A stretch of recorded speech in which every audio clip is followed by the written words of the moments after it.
You walk into a Rolex store. The lights are perfect, the cabinets are spotless, and almost every display case is empty. No Submariner, no Daytona, no GMT-Master, and when you ask, they tell you the same thing everyone hears. We don't have stock. There's a waiting list. It feels strange, doesn't it? A billion-dollar company that somehow never has anything to sell. But what if I told you that Rolex doesn't have an inventory problem at all? What if the scarcity is intentional? What if the waiting list is the entire strategy? Because Rolex doesn't want you to walk in and simply buy a watch. They want you to chase it. And they've become the greatest psychological brand machine of our time by making the product almost impossible to get.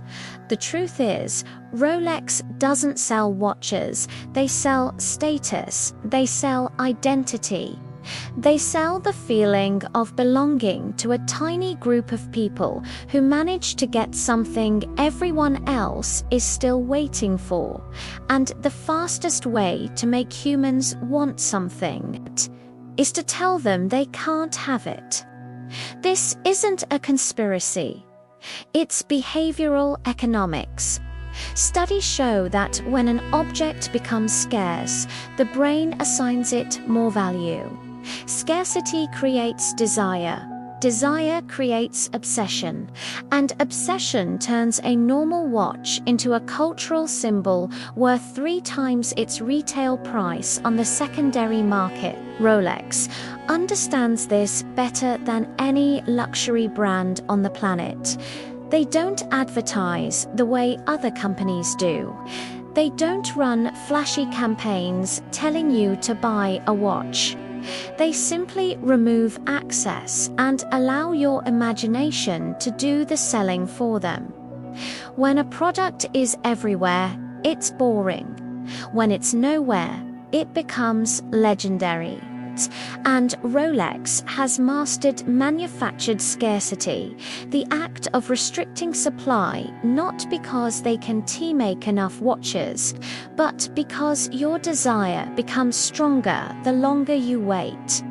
Waiting lists aren't a customer service issue. They're a psychological tool. They create social proof. If there's a list, other people must want it. They create status. Owning one means you beat the system. They create emotional investment. The more effort you put in, the more valuable the final reward feels. Humans don't just value what something is, we value what we had to go through to get it.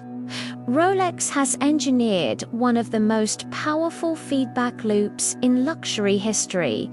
They don't need influencers. They don't need ads.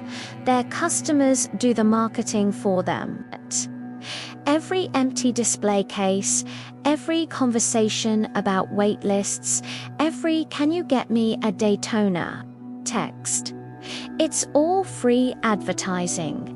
And while people believe Rolex is always sold out, the truth is more strategic. They control distribution to the smallest detail.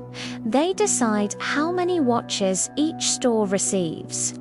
They withhold supply to protect the brand's aura. And they know one simple rule of psychology: if everyone could have a Rolex, nobody would want a Rolex. That's the uncomfortable truth.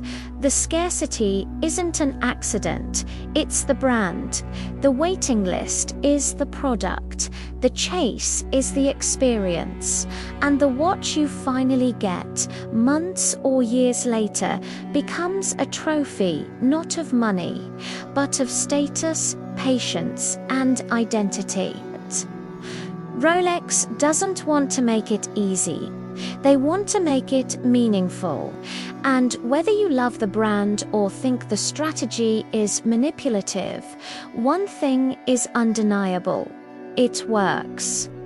Because in the end, Rolex isn't selling steel and gears. They're selling desire. They're selling the idea that if you can finally get your hands on one, you've made it. This is big brand psychology.